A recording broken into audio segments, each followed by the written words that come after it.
geopolitical tension between China, Japan, and Taiwan. Oh boy. Escalating. My brother. It's escalating. But why can't we all just get along? Right. I wish. I wish.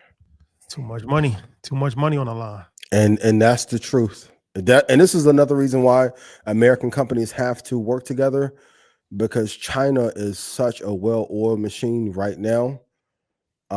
We can't afford to lose to them. And they, of course, we already talked about how they feel, but like Taiwan is theirs anyway. And with this carry trade and the Japanese bond market going crazy, it's an interesting time for China and Japan to have words with each other as well. Yeah, Japan is a country that's been very neutral and kind of friendly to China for a long time. Now, they were once mortal enemies, but now the new prime minister was the first female prime minister of Japan ever, Mm-hmm. taking a more aggressive approach to the regime in Beijing. And I don't know if that's the best way to go That's about it. not the best way when you have no power. Well, they have allies, America. Yeah. They announced a pledge to $500 billion and to invest in American infrastructure. That's an ally. This reminds me when J. Cole drugged Drake into that battle and then backed out. Japan, that's cool to have an ally. But if Japan backs away and now you're in war with China, what you gonna do? Can we just all get along? DeepSeek caused our markets to drop, 13%? They're not publicly traded. I just said Huawei and DeepSeek in partnership, that's a Voltron we may not be able to beat. Now is not the time for. We've been in a forever war. How many years has America not been in war? In the history of the country? In the history of the country, what 30 years? 28 years, something like that. We can't afford this. And from a technological standpoint, we can't afford it right now. Like you said, inflation is the way it's creeped up. We've had to print money. Like we're begging for rate cuts that we're not going to get. Now's not the time. We survived COVID. 2022 came. They changed the numbers to not have it actually reflect a recession. Now we're in this geopolitical war against China and BRICS. Now's not the time. You can only go to war when you have your money and your strategy together. We don't have our strategy together.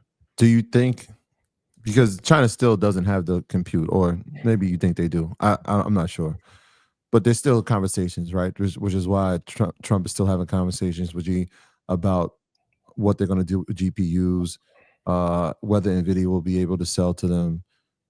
Do you think they're at that level of compute of the AMDs and the NVIDIAs of the world? DeepSeek, we knew, they said that they did. That was a farce. That was a farce. Alibaba is trying to get in the space of and I don't think people don't talk about them enough in terms of AI cloud. And I know when I bring up AI cloud, I talk about AWS and Google and Microsoft, and then Oracle was number 4. But on the global scale, Alibaba is actually number 4, and Oracle would have been number 5. They're getting into the AI space in terms of GPUs. I just don't know if China has it yet. Will they get it eventually? I don't know if it has the technology for the GPUs that is needed to surpass us, which is why it's still a negotiation, right? I think there's leverage here, and we talked about those rare earth minerals. Like they have the leverage there. I think GPUs and AI still kind of are leveraged from American company dominance. I just don't know if they're there. Do you feel like that we're at that place where China is all right?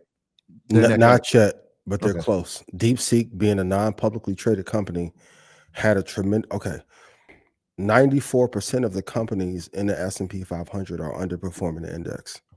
So if DeepSeek drug our market down, and I mentioned Huawei in combination with DeepSeek being a threat, which no one talks about it, but Huawei is a better tech company than the majority of American tech companies now. China comes from the class you come from, Rashad. I'm not going to tell you how to bomb until I drop it on your building. They're not going to even hint that they have an edge or a lead. And even DeepSeek front running that, I think that was a mistake. That's why they've been kind of quiet after. Are they there now? No. But could they be very soon? Jensen said.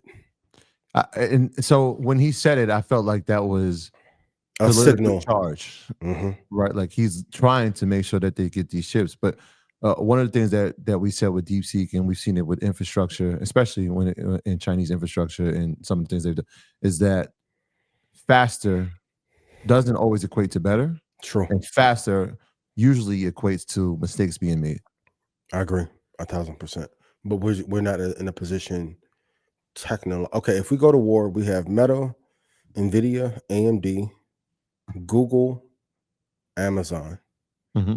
and who else? You said Meta? Of course. Do we need more? And in the history of American capitalism, because the spy business and corporate is a really big business nobody talks about. Do we think in a capitalistic society that China can't get to one of our executives to help them mastermind a double cross? Oh, of course. That can happen. No, for sure. That can For happen. little or no money. But think about this. You got, so out of those companies you named, right? Mm-hmm. Meta doesn't operate in China. Thank God.